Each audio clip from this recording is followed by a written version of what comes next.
Welcome to the weekly webinar of Rabbi Pinchas Winston. This is sponsored by bringthemhome.org.il as well as Israel 365 News. And I'm getting tired as the day is getting later. Welcome, Mazel Tov to Rabbi Winston, and thank you for joining us again on this occasion for the webinar Closed-Minded. Yeah, listen, we all know what the expression means, closed-minded. We all experience it in our, people, we come across in the course of life, and we ourselves have been closed-minded from time to time. But it's important to appreciate the, what it means to life in terms of, what the cost we pay for such closed-mindedness. And it is now officially in Israel, at least, the 10th of Tevis. It will be a fast day tomorrow, the only fast day that occur on a Friday. Most other fast days, are either sometime during the week or we get pushed off as on Shabbos. But the 10th of Tevis, we actually fast Erev Shabbos, which is a little uncomfortable because you go to Shabbos really hungry, which actually is the halacha. You're supposed to be hungry for Shabbos, and tomorrow you have a good excuse to be hungry for Shabbos. The reason why it is a fast day is because this is the day that the siege began of Yerushalayim. Yerushalayim at that time, even today, but today it's more of a decorative thing than it is actual, military strategic thing. There's a wall around the city, and it was a very strong wall, and that was a protection for the inhabitants inside. Of course, the Beis Hamikdash, the temple that was built by King Solomon at that time, and Nebuchadnezzar, the Babylonian army, came to bring it all down, to exile the Jewish people, and it began at that time on the 10th of Tevis, and it continued for a year and a half, basically, till finally the following year they finally broke through the walls, and of course in the 9th of Av in the following year in 3338 or 423 BCE is when the temple of the Beis Hamikdash was finally destroyed. So this is the beginning of that, and like a lot of things in life, it starts off something that you don't know where it's going to end up, but even though it's something more dramatic or it takes a long time until things play themselves out, but the beginning is the beginning. That's where, the root of things, just like a tree, for example, that was an amazing thing. Personally, I find it quite phenomenal. They take a little seed and it goes into the ground and breaks open, and the water goes in and the thing starts to grow. One day, this huge, massive oak tree or a fruit tree, right? Programmed in that seed, of course, is not more wondrous than the creation of a human being, which also begins very small and then grows into something very big and even more remarkable than a tree. But the roots, it's all about roots. In Kabbalah, clearly it's about the idea of shorashim, of roots. And since this was the beginning of the siege that led to that, so therefore it's also a fast day. What was interesting, that's not interesting, but it's certainly telling. I read an article, I don't know, 25, 30 years ago at some point, when Saddam Hussein was still living, and it was an interview, I think, in Newsweek with him. I think it must have been around 1990, just after the first Persian Gulf War, around that time. And he considered himself to be a reincarnation of Nebuchadnezzar. I was shocked he even knew who he was, and that he was aware of that history. But then I found out that for them, the 10th of Tevis is a simcha, it's a celebration day, because they broke through historically. And I didn't, you don't think of this. I never heard this before. It doesn't occur to you that, of course, the enemy celebrates it because of what they did, and we're celebrating because of what happened in the end. But the roots of this, of the 10th of Tevis, and of course of Tisha B'Av, and all the fast days that we have, and all the difficult times the Jewish people have gone through, they all go back to this week's parsha.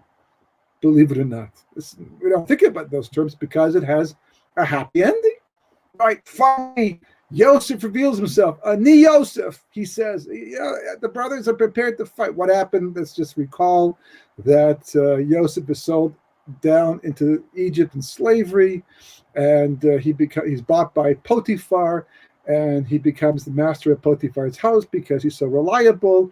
But Ashes Potiphar, the wife of Potiphar, has eyes for him, and she tries to get him into a situation, and he, of course, rejects it. He runs up, but she catches a piece of his clothing on the way out, the evidence, right? The condemning evidence that she was able to get gives her the idea to accuse him, hashgacha pratis. I mean, why did that happen? Kodesh Baruch Hu obviously arranged, God arranged that she should be able to grab a piece of her clothing and keep it so she can make the accusation and eventually get him put into jail. Because in jail, then he can meet the wine steward and he can meet the chief baker, and they have their dreams, and he interprets the dreams, and as a result of that, the wine steward is forced later on to tell Pharaoh after the wine steward gets out and his dream comes true, like Yosef interpreted, and now Pharaoh has his dream about the stalks of grain and about the cows and the whole thing, and now the wine steward is forced to reveal what he once did and perhaps put himself in a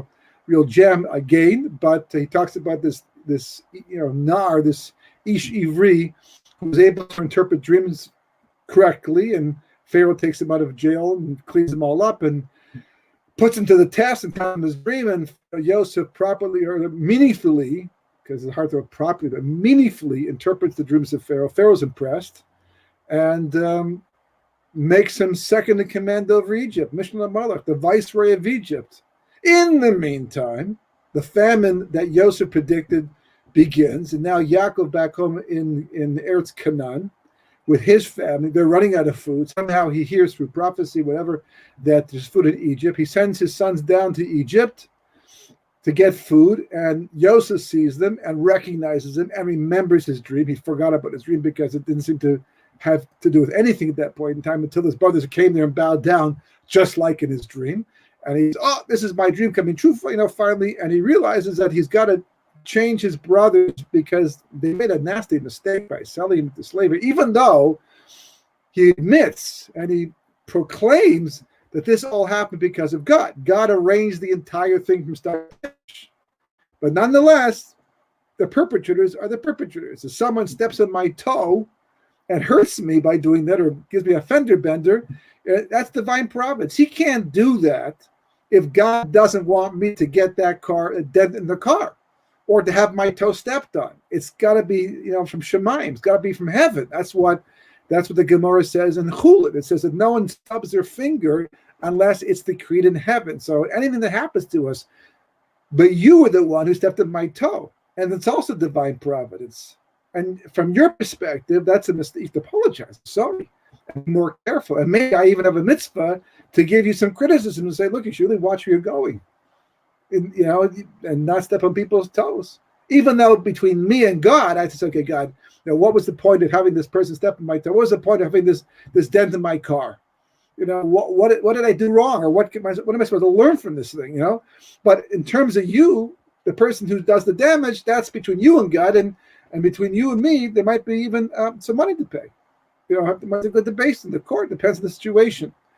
So, this is what Yosef is saying. He said, okay, look, even though it was meant to be, I had to come down to Egypt. This is what God decreed. So that when the famine came along, because it doesn't have to be a famine, but God decided there had to be a famine, that you would come down to Egypt because, don't forget, way back at the beginning, back in the time of Abraham, God said that your descendants will be strangers in a land not their own for 400 years. Now, the bigger question is, why is that the case? Why was that necessary? So that's Kabbalistic. That actually goes back to the beginning of creation, which is before creation, because the physical creation that we're familiar with, Bereshit, right there at the beginning of the Chumash, that's not the beginning of the story. That's kind of the middle of the movie. There's a whole aspect of creating that goes on, detailed in the Arizal and Kabbalah, to get to that point.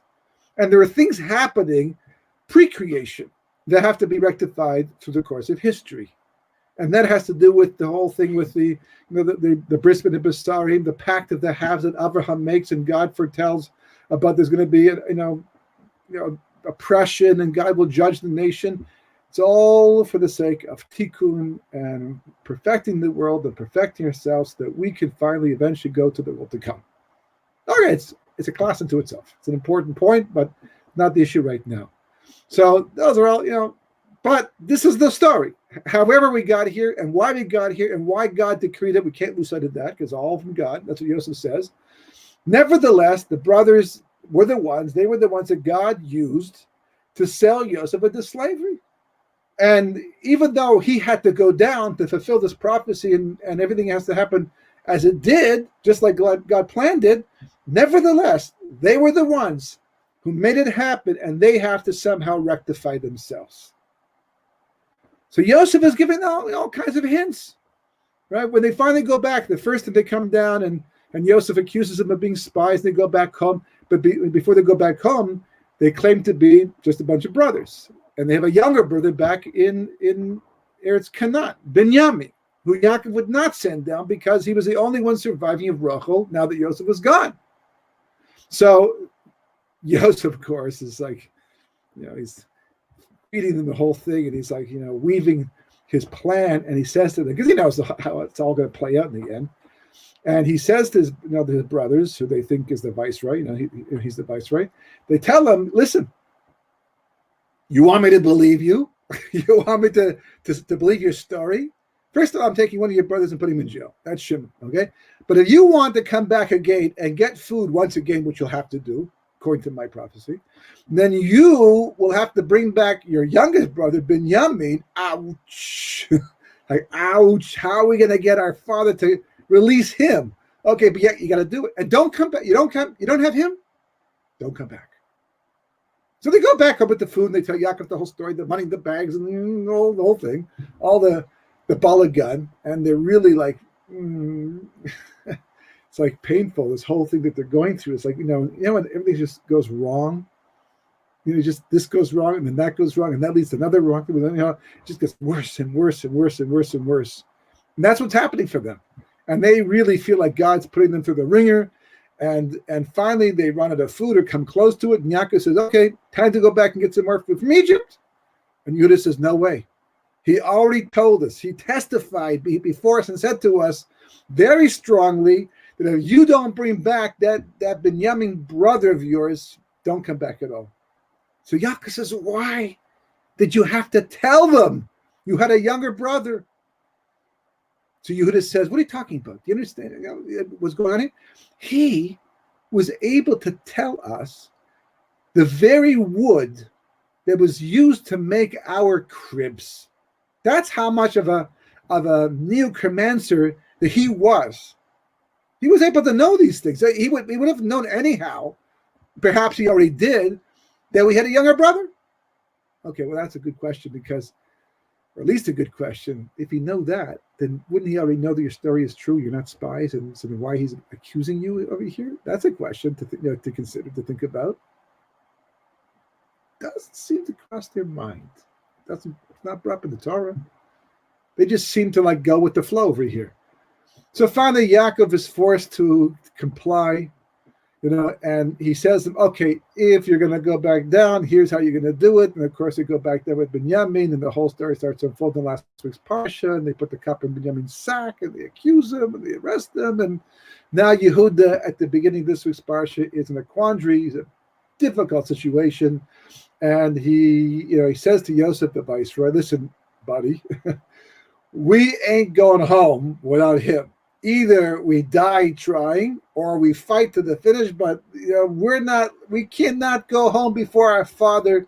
It would be worse than death to go home and confront our father without Binyamin. And it's going back and forth, And Yehuda's apparently is like the blood vessels are popping out of his head, and his eyes are turning. He means business. He is prepared. He's lost it.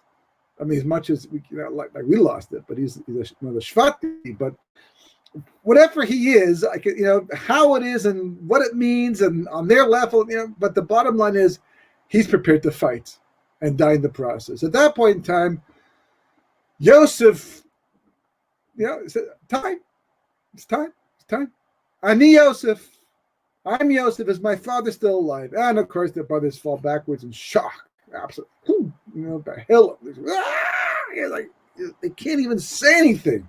Now's the time to start speaking. If you want to clear your name, We're so glad to see. You don't know how much we've gone through since you've been gone for 22 years. Boy, what a mistake we made. We apologize to you. And Abba's going to be so happy. And now it makes sense. We have some few questions about why, but nevertheless, this is a happy ending to a very sad story. Baruch Hashem, it's all been corrected. We actually came down to Egypt to look for you, the Medrash says. And now you saved us the trouble. Because here you are, right before us. Oh, good. Let's go get Dad and bring him back down, and we'll have a happy family reunion, right? And the story just moves on. They go back, and Yosef Pharaoh says, "Yeah, bring him down. Sure, bring him down. Whole family, ganz mishpacha, right? Here's what you do: is send some wagons and donkeys and this thing and wine, and and tell them not to worry, them to bring their belongings because we got lots of stuff over here, and you can settle in Goshen, and we'll make it all good." And they do. And they come down. And there's peace. And everything, ends happily ever after. At least in this week's Parsha. More or less next week's Parsha too. Some problems start, some of the cracks start to show up in next week's Parsha, Rosh Hashanah. But in this week's Parsha, everything falls into place finally at long last. We've read that story about how many times already? How many years have been around for? It's like, a lot of years, and yet still it's so enjoyable to see how it all unfolds. Even though you already know the answers, you know what's already happened, somehow it just has this power to involve you, and you get the joy of Ani Yosef. But as you start to go deeper into the story and understand what's really going on here, I mean, one of the turning points for me in this story, I had a Rosh Hashiva of Noach Weinberg Tzal. It was always, Weinbergs were always outside the box type thinkers, and I'd never seen anything like this before. But he happened to mention it was actually the bris of my first son, and he was there for the bruchas, and he talking before, and he mentioned the Var Torah, and he said that what was supposed to have happened was Yosef was not supposed to reveal himself. He wasn't supposed to reveal himself. Instead, the brothers were supposed to figure out it was him. Listen, what does Yehuda say at the beginning of this week's parsha? He's recounting the whole thing, the whole nightmare, and how bizarre the whole thing is, and how we put up with it so patiently, in spite of the fact it was like lunacy, And he says, did we want to marry your daughter? Did you want to marry our sister? Like why all the questions? Why all the interest? I mean, why? Did we ask? No, we just complied. We went along with, with everything you told us to do, and here we are finally, and you're going back on your word. Not fair. And Boker Tov. It's like, listen to your own words. Listen to what you're saying. I don't know if I mentioned here, mentioned there.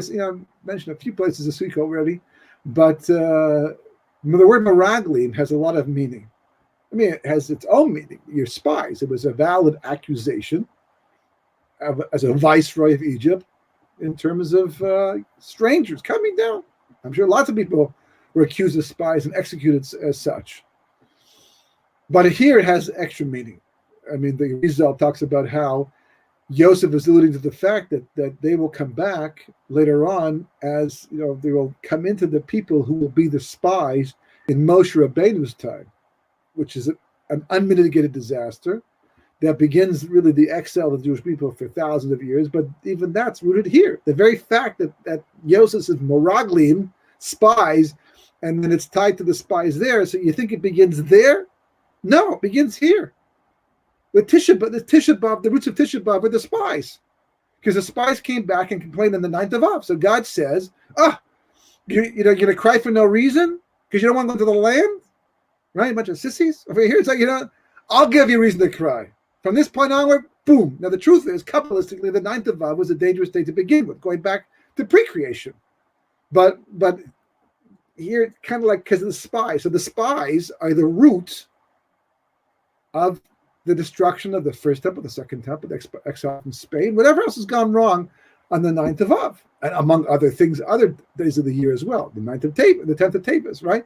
But we're hearing now that the root of that is back here in this, these parshiyot where it talks about, Yosef calling his brothers spies. He's telling them, if you don't fix what you got wrong, and you were trying to fix me, or fix the Jewish people by getting rid of me. But the reality is it was your problem that led to all this balagan that you have to fix up in the end.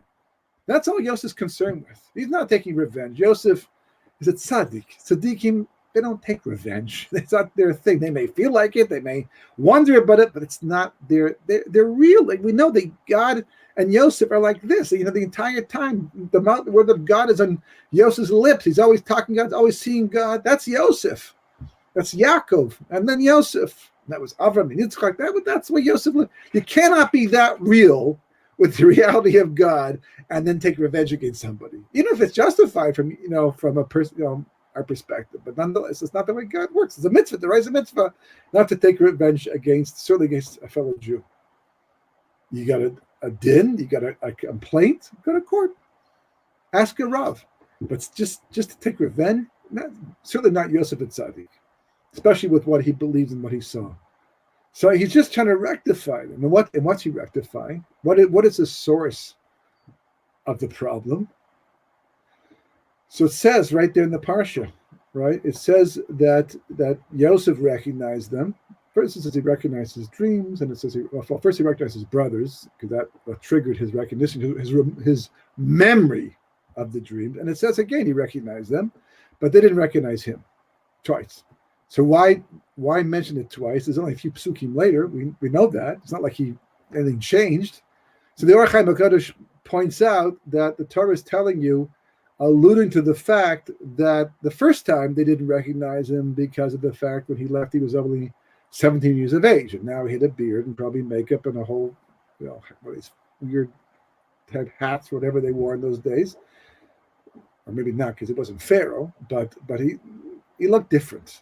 And now the truth is, with a lot of makeup and different things, but if you leave at the age of 17 and now you're 29, it's not like that you're going to look so different. You leave at the age of 3 and now you're 29, there's a big difference. But still they couldn't recognize him. But what's the second one for? Because they couldn't recognize him in spite of all that he was doing. They couldn't see the Yosef inside of this whole hatzagah, this whole play, this whole pretext that he was creating. And the word meraglim, right? Mem resh gimel lamed yud mem, according to one source, says it stands for the following thing. Now, each of the letters is a roshi tev. It's a first letter of another word. So, for example, the mem of meraglim is me'imi.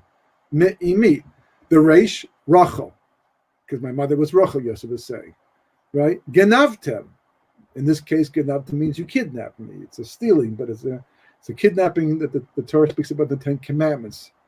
And then it says Lemedyanim, that's Lamed, and then Yishmaelim, which is the Yud, and then finally the final Mem, Mechart, and you sold me. So Yosef is, you know who I am? Meragli Metem. That's my way of telling you who I am, at least, but through hints, the code. I'm the son of Rachel that you kidnapped and then you sold into slavery. That's who I am. Did you figure it out? Did you get that one? Did you solve that clue? Did you break that code? First of all, if it didn't make any sense at all, maybe. But it did make sense. He was calling them spies. Why not? They came to different gates. So there was a pretext for that, just in terms of the everyday reality. But second of all, code only helps if you know you're being spoken to in code. If someone talks to you in a way that you have no idea what's going on, then you're not going to understand it as being code. So then what was Yosef doing through all of this? What happened? We can ask a similar question. How? Right? We read Eicha. Eicha is Lamentations. We read it in Tisha B'Av, but really it goes back on the 10th of Teves too. It goes back the entire time. I mean, it's crazy. You have a Beis Hamikdash. You have the Shechina, the divine presence dwelling in the Beis Hamikdash. You got miracles happening on a daily basis. And even better or just as good or as fantastic as well, you have prophets. Nevi'im. They talk to God. You know what it means to talk to? I also talk to God, but I can't hear him talk back. That's the big difference. Prophets talk to God as if I'm talking to you, talking to me. That's a big difference. We're all talking to God. You pray, you're talking to God. That's not a big deal. But, talk to God in a way that he's like as if he's right in front of you or whatever. You can hear him respond back to you with words, or he comes to talk to you without even you talking to him first. That's called prophecy. And we haven't had that for thousands of years. But in those days, they did. And God, just go read the story of Yirmiyahu, who wrote Eicha in the end. And they burned it once. He wrote it a second time. So now we read it because we understand that's what it's all about. But Eicha, how? That's his question. How is it possible that we got to this point?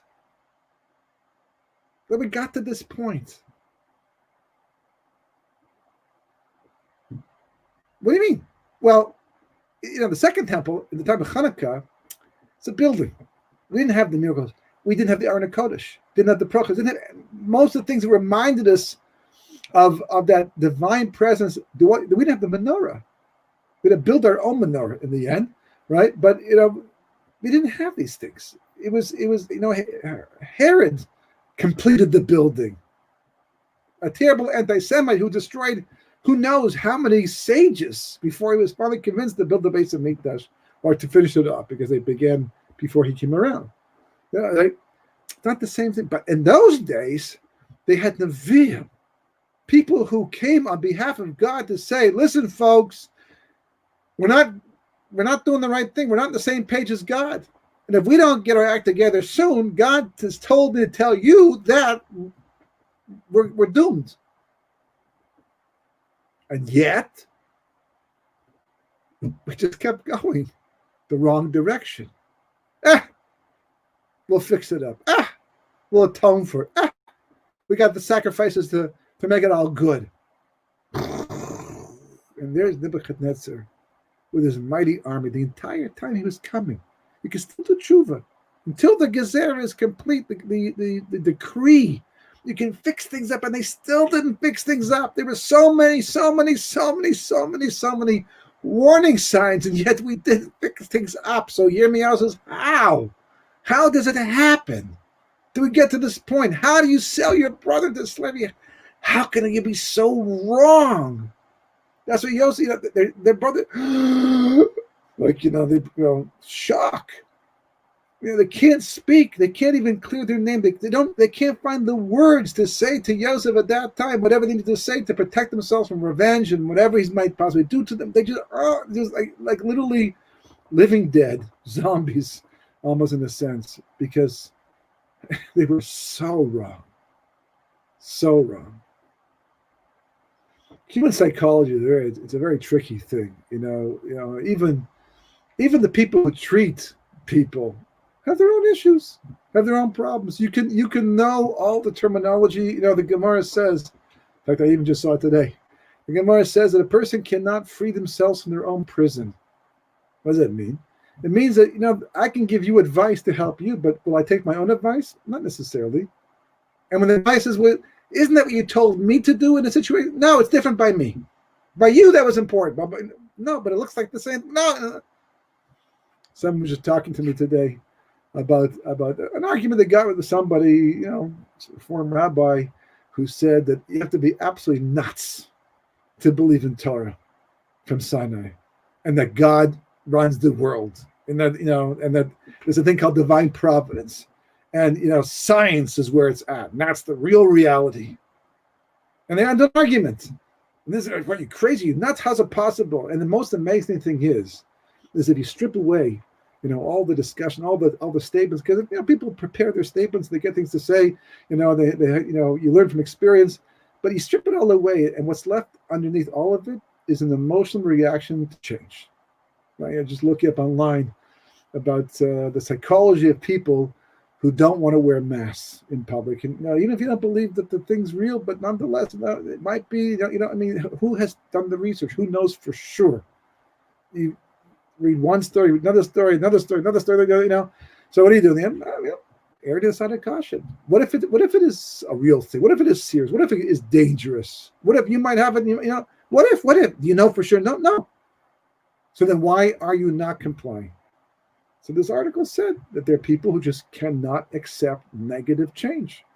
They just adapt. Instead, you see it all over the place.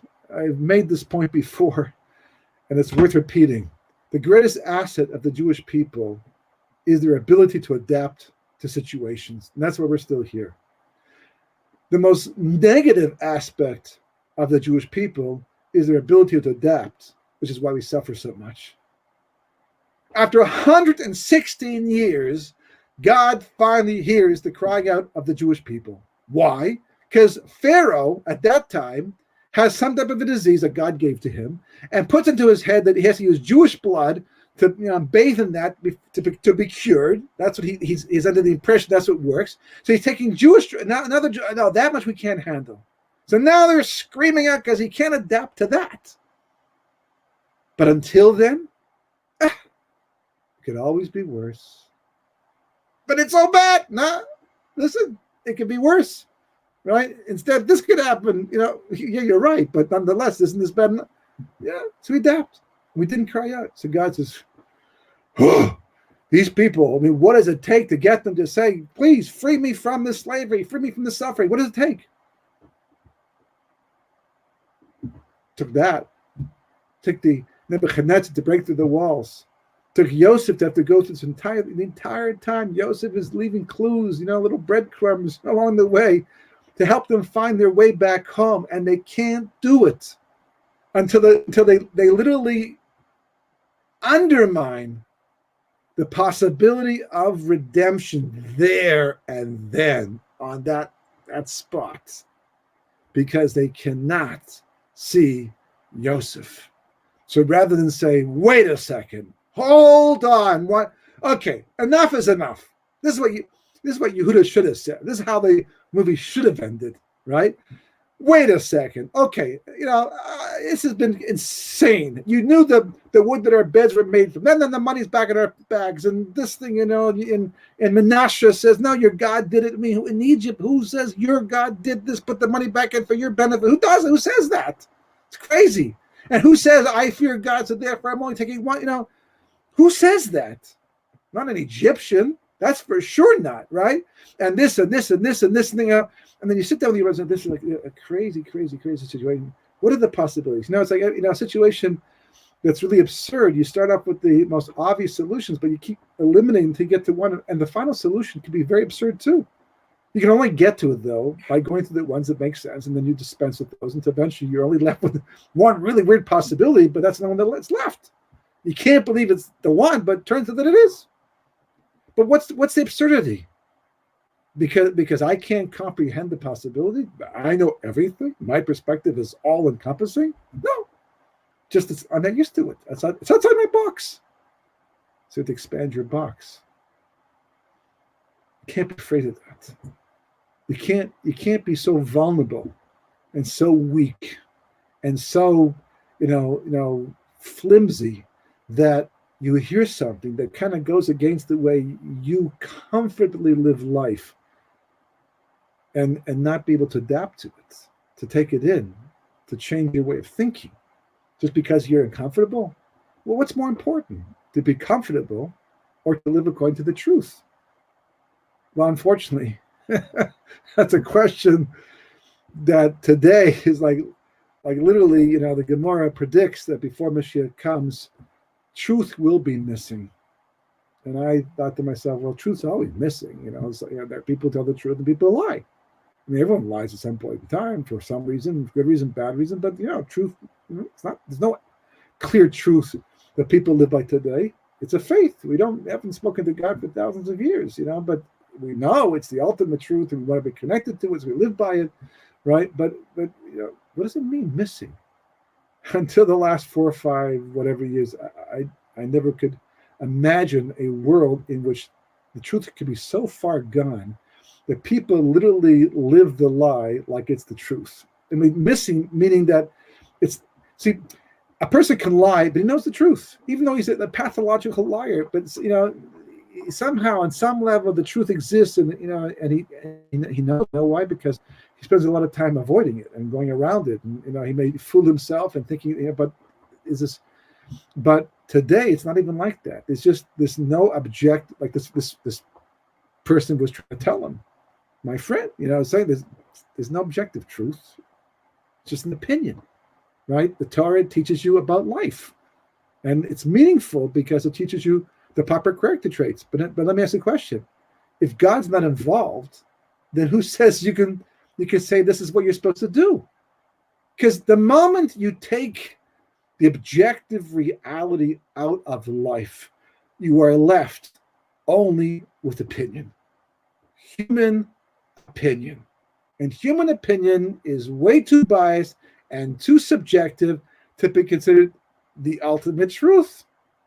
So that when that happens, you may be safe for the time being. This is what people found in 1939. You may be safe for the time being, but at some point in time, someone comes along and says, I also got an opinion. And my opinion as a social Darwinist is that it's wrong to do bris milah, circumcision, and impose morality on the world and take care of the weak and the homeless, because that just weakens the species. Because look at the animal world. In the animal world, the king is the king. And people who are weak, not people, but the animals who are weak get eaten up. And the ones who get sick, they die. So what's left behind? The strong ones, the ones that the species will survive because the strong ones survive. And man goes ahead and take a person who can't afford to support themselves, support them and leave weak people to survive and have children maybe one day and make more weak people. So Adolf Hitler, Yamach Shmo V'Zichro, took it upon himself to rectify the world from his perspective and get rid of the weaklings and leave behind only the strong. And that was his opinion.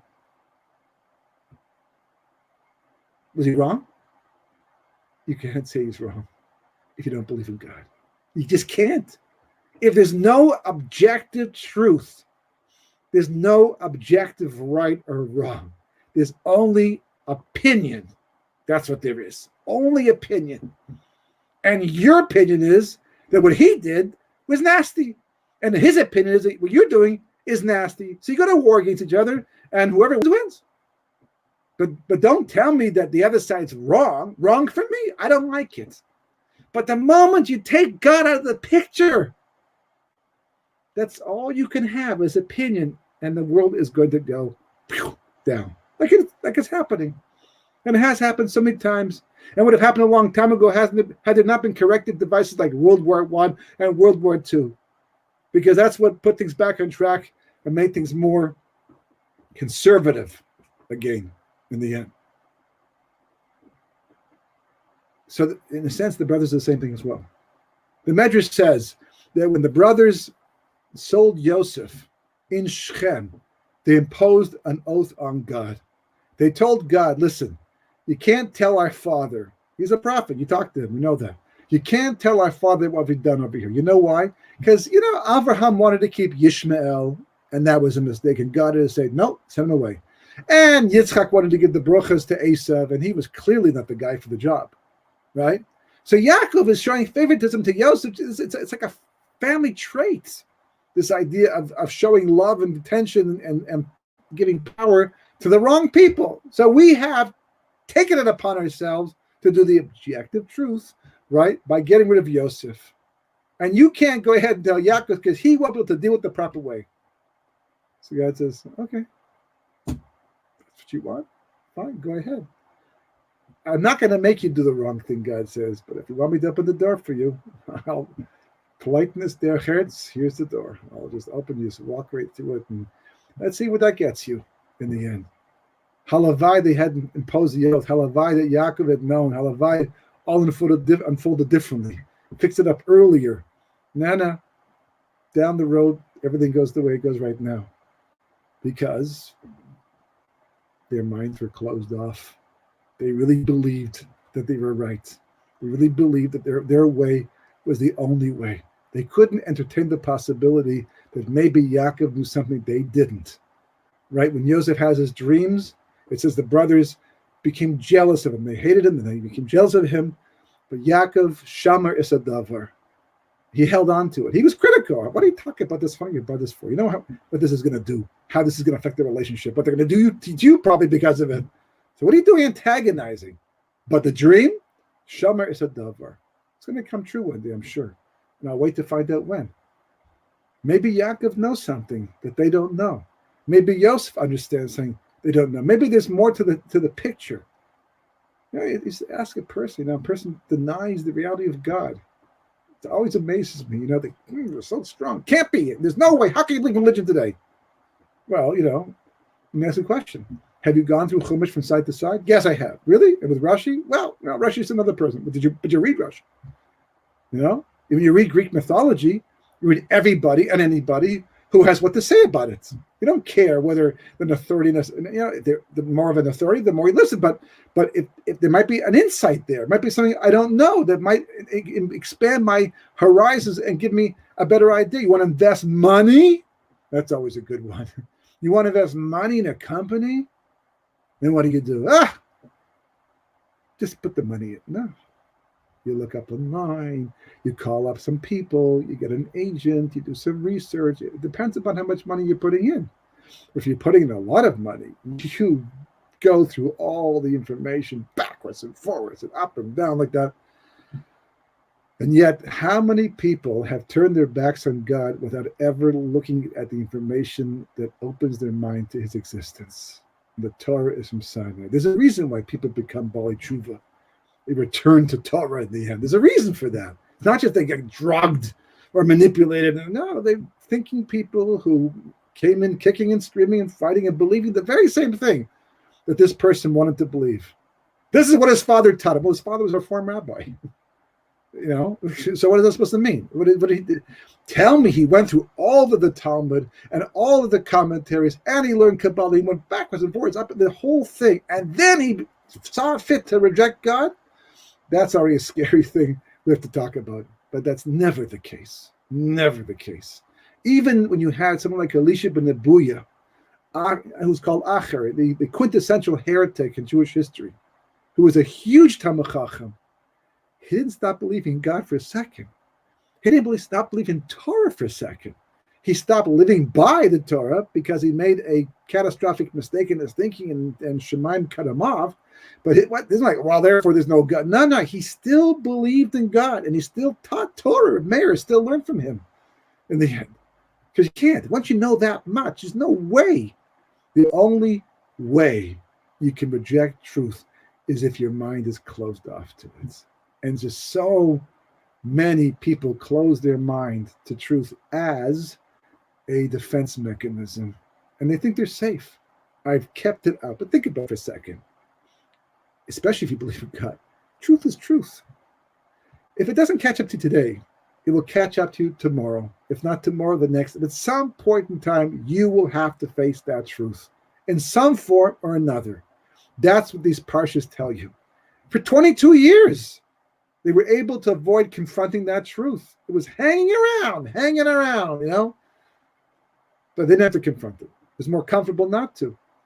But boom, one day, and there it is. And at that point, it's so late in the process that they have to live with the fact that they, in a very small way, it's like being on a game show, right? Do you want what's behind door number 1? Or do you want what's behind door number 2? One of those doors leads to an all-expense paid vacation to a 5-star hotel where there's no coronavirus. You can have the time of your life and spending money to go with it. And on top of that, a bank account filled with tens of thousands of dollars. And the other has just dog food. $500 worth of dog food. Now, you may have a dog, but still it's not the same thing. Until you make that decision, until you choose one or the other, I'll get to the question in a second. Until you choose, one or the other, right? You're safe. It's like, it's like up in the air. But the moment you make the decision, that's it. It's over. You're finished, right? Now, if you're right, great, fantastic. And there's been times when people were right and they're, oh, wow, it's exciting. If you're wrong, and they open the door, they always show you what you didn't choose. And of course, when they show you that's the all-expensive paid vacation, you realize you got the dog food. And you're sitting there, oh, can I go back in time? Can I go back? I wanted to choose that door. I was really thinking about choosing that door, but the last second I thought, no, you can't.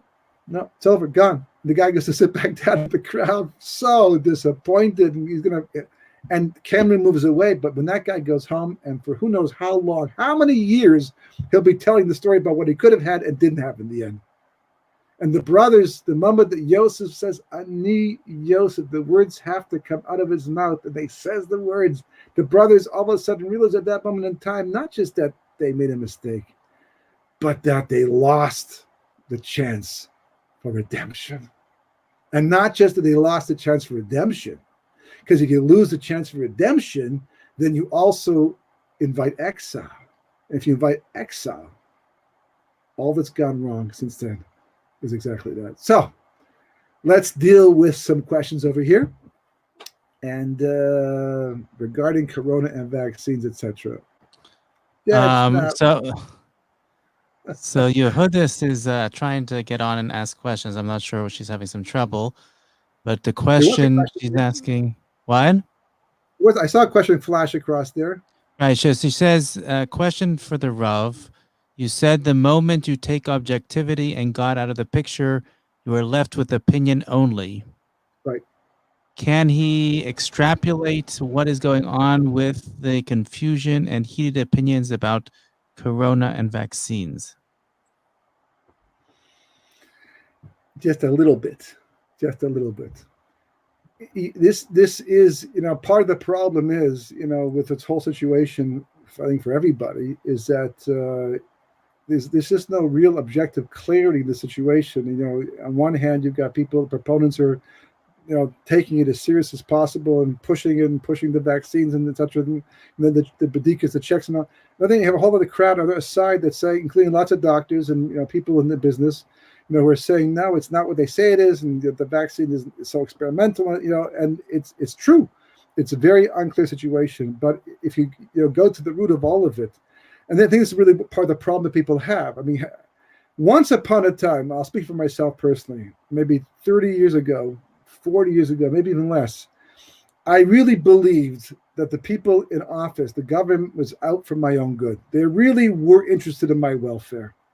And therefore, whatever they said, whatever they came up with, I was prepared to trust, pretty much, completely whatever, and just follow that advice. My kids got boosters and things like that, and et cetera, et cetera. The trouble is that today, when you see what's going on, with the liberalism and the amount of egoism, the amount of selfishness that exists in the world today, the amount of godlessness, and that's what the bottom line. I think that's what the amount of godlessness in the world. It's like the same thing. For example, when Rockefeller back in the 30s and 40s basically bought up a lot of the pharmaceutical industry, and at that time the government had a law that if you create something that happens to kill people, you go to jail. It's considered manslaughter. You might have meant it by accident, but it shouldn't happen. And then Rockefeller came back and said, well, if you do that, we're not going to make drugs because no one wants to go to jail. So the government goes, okay, fine, we need drugs. So I'll tell you what, let's just make it as a $15,000 fine or a $50,000 fine or a $2 million fine. But they get that $2 million fine after they already made $2.5 billion from the sale of a drug that shouldn't have been in the market in the first place. And there's stories that just go online. I'm not thinking it's conspiracy. It's a money-driven industry. Clearly, there's no quite be at the top. And not all evil. It's like you need money to make things work, to run things. But the underpinning, and this is everywhere in Torah and some, we have to make sacrifices and compromises and do things and even lie sometimes in life. But if the root, the underlying, the foundation of a life is not fear of God, fear that I'm going to have to answer to God, forget about the government going to jail, but answer to God for the sake of, because of what I've done wrong, and maybe lose my portion of what to come forever, right? If that's not in a person's life, how reliable can they now be in terms of taking your life into their hands? That's a really. Do you know that the doctors, the three doctors, the three main scientists of the three companies that produce the current corona vaccine are all Jewish? So I'm not sure what they had in mind, but they're all the top scientists of this vaccine are all Jewish scientists. That could be good or that could be bad. It really depends. But the bottom line, in the end, whether the person is Jewish or Gentile, the bottom line is how much because truth, and a person has to be willing to sacrifice money and lots of it, and fame and all these things if truth contradicts it. How many people are able to do that? How many people don't change the truth instead? That's what we're worried about. That's the concern over here. So we have Das Torah, right? We have Gedolim, who hopefully have done the research, have been told the truth, and tell us what to do. Because even if they're wrong, this idea of Das Torah they're supposed to have Ruach HaKodesh, supposed to have a more direct connection to God, and our job is to listen to them. That's Emunus Chachamim is a very, very powerful part of Torah, even if you think they're wrong. But you get a certain shmira, you've done the right thing, even if God forbid the results are not what you hoped to do. But that's called a gezerah, it's called divine providence. Lots of people stayed in Europe because they were told to by the leaders of the generation. Later on, when they asked the question, were they wrong? The answer they came up was no. It was a gezerah. They did what had to be done. They did what was supposed to be right. Unfortunately, God had already decreed that people should die, and therefore that's what happened. Much earlier, there was time to change the situation. It's a slippery slope, and it's very tricky. But again, objective truth has to exist, and it has to rule. If it's not in the world, then it's very, very, very difficult, time to be able to make decisions as to what to do and who to rely upon to help you make this decision. And honestly, I'm just as confused as the next person, if not even more so. I've got my chushim, but that's what I look at. That's what I'm looking for in the end. And a lot of siyata d'shmaya, and that's you get the heavenly help if you're objectively based. You try to pursue truth. How do family? Yeah, how do family or spouses and the neshamas reunite if they are from multiple gilgulim? Well, there's always speed dating. God takes care of that. Reunite when? In a lifetime right now? There's no guarantee that a person will reunite with their soulmate, so to speak, in a particular lifetime.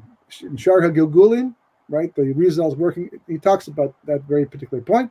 But ultimately in the world to come, when we are finished with earning our reward in the world to come and we move on, and there's no more Gilgulim anymore, so then God will bring everyone together who belongs together.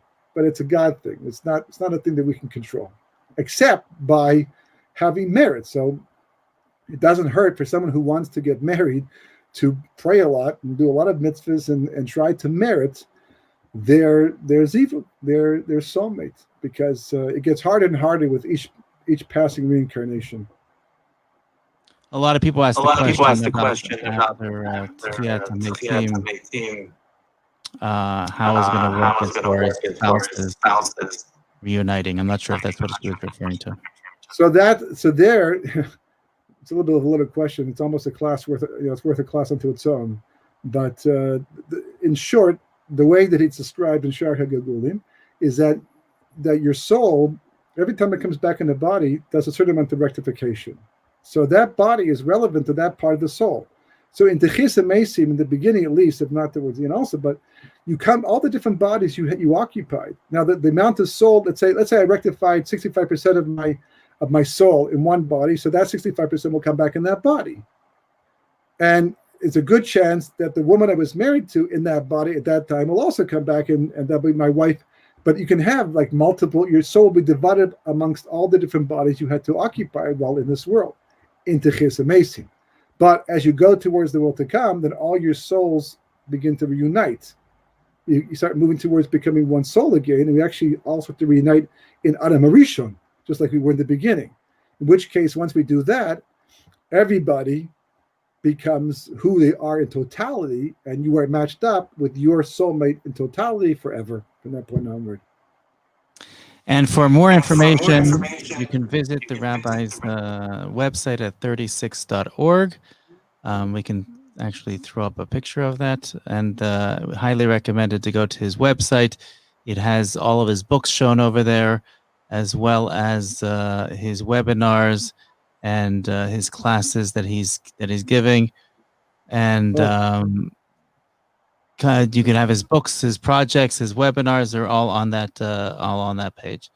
So we thank you again for a very insightful webinar, and we wish you a very easy fast, and we hope that this will be the last of the fast, and this will be a day of simcha soon in our days. So thank you, and mazel tov again on your simcha. Thank you. Amen. Thank you.